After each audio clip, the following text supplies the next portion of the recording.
what we have here is a fire department connection coming up from the basement, and then 90s, and then 22 degrees outside.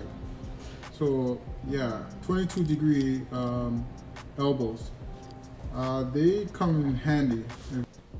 So I'm just highlighting the 22 degrees elbow. I don't know if you have used them as a fitter. Let me know in the comment section below.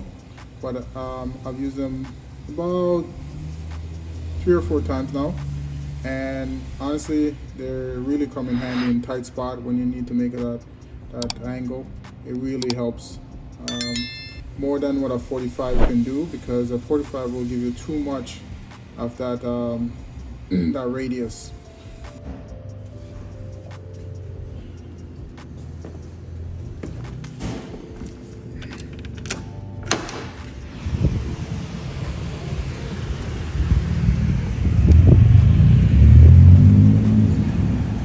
And yeah, this fire department connection is missing the auto sprinkler ring, and we'll have the ring soon.